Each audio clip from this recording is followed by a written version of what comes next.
সেদিন সংসদ ভবনে দক্ষিণ প্লাজায় 25টি রাজনৈতিক দল ফেসিবাদ বিরোধী লড়াই সংগ্রামের অন্যতম পুরোধা যাদেরকে বলা হয় বিএনপি, জামাত ইসলামী, গণ অধিকার পরিষদ, এনসিপি সহ 25টি রাজনৈতিক দল জুলাই জাতীয় সনদের সাথে ঐক্যমত পোষণ করে একটি ঐতিহাসিক রাজনৈতিক দলিলে তারা স্বাক্ষর করেছিলেন। কিন্তু আমরা অত্যন্ত দুঃখের সঙ্গে দেখতে পেয়েছি ত্রয়োদশ জাতীয় সংসদ নির্বাচন পরবর্তী সময় সরকার গঠিত হওয়ার পর, মন্ত্রিসভা গঠিত হওয়ার পর যারা সরকারে এসেছে তারাই সেই ঐতিহাসিক যে রাজনৈতিক দলিল ছিল সেই দলিলকে তারা বৃদ্ধাঙ্গুলি দেখাচ্ছে। এই ত্রয়োদশ জাতীয় সংসদ নির্বাচনে 68% মানুষ পরিবর্তনের পক্ষে ভোট দিয়েছে, 68% মানুষ গণভোটের পক্ষে ভোট দিয়েছে। আমরা স্পষ্ট করে বলতে চাই, সরকার প্রধান বা সরকারি দল কারোই সক্ষমতা নাই 68% মানুষের ম্যান্ডেটকে বৃদ্ধাঙ্গুলি দেখানো। আমরা সরকারের প্রতি আহ্বান জানাবো, তারা অন্তর্বর্তীকালীন সরকারের 133টি যে অধ্যাদেশ ছিল ইতিমধ্যেই 114টি অধ্যাদেশ তারা সংসদে উত্থাপন করেছে, সবগুলি পাশ হয়েছে।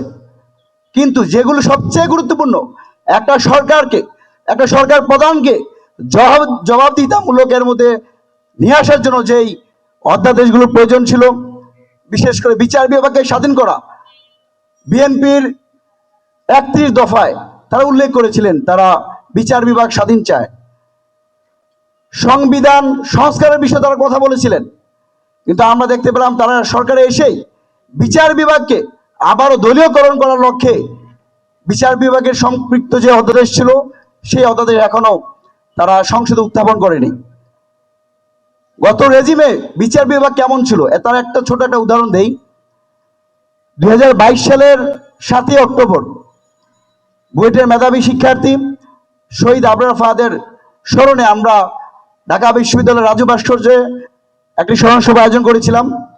আমাদের জাহিদ এখানে আছে ছাত্র শক্তি করে, আসিফ মাহমুদ, আক্তার হোসেন সহ আমরা এসেছিলাম বুয়েটের শিক্ষার্থী আবরার ফাহাদকে স্মরণ করার জন্য।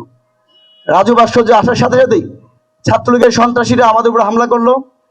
ছাত্রলীগের রানিং ঢাকা বিশ্ববিদ্যালয়ের সাধারণ সম্পাদক তানভীর সেখানে আমাদের উপর হামলা করেছে। আমরা আহত হলাম, আহত হয়ে চিকিৎসা নিতে ঢাকা মেডিকেল গেলাম, সেখানে আবার আমাদের উপর হামলা হলো। আমরা সেখানে অবরুদ্ধ ছিলাম, পরবর্তীতে পুলিশ আসলো।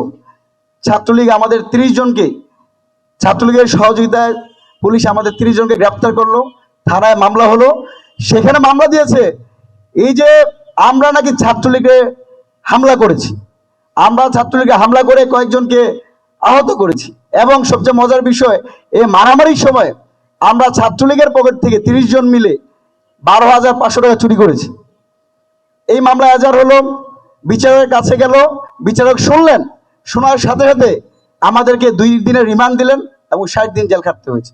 এই যে বিচার বিভাগ সরকারিকরণ করা, দলীয়করণ করা, দলের একটা চাটুকারিতায় রূপান্তর করার মধ্য দিয়ে বিচারের নামে অবিচার আমরা বাংলাদেশে দেখতে পেয়েছি। আমরা সরকারের প্রতি আহ্বান জানাবো, এই সংসদে জুলাই অভ্যুত্থানের মধ্য দিয়ে একটা প্রেক্ষাপট হওয়ার কারণে 17 বছর নির্বাসিত একজন নেতা বাংলাদেশে এসেছেন, বাংলাদেশের জনগণ তাকে প্রধানমন্ত্রী হিসেবে নির্বাচিত করেছেন। একইভাবে হাসিনার কোর্টে ফাঁসির কাস্টে ঝুলার জন্য অপেক্ষারত একজন মানুষ মুক্তি পেয়ে এই সংসদে এসেছে। আমাদেরকে বিএনপি এবং জামাত সবাইকেই সেই কথা স্মরণ রাখতে হবে। ক্ষমতায় গিয়েই জুলাইকে ভুলে যাওয়া, জুলাইকে বৃত্তাঙ্গুলি দেখানোর যেই বিষয় আমরা দেখতে পাচ্ছি, সেখান থেকে আমাদের সরে আসা উচিত।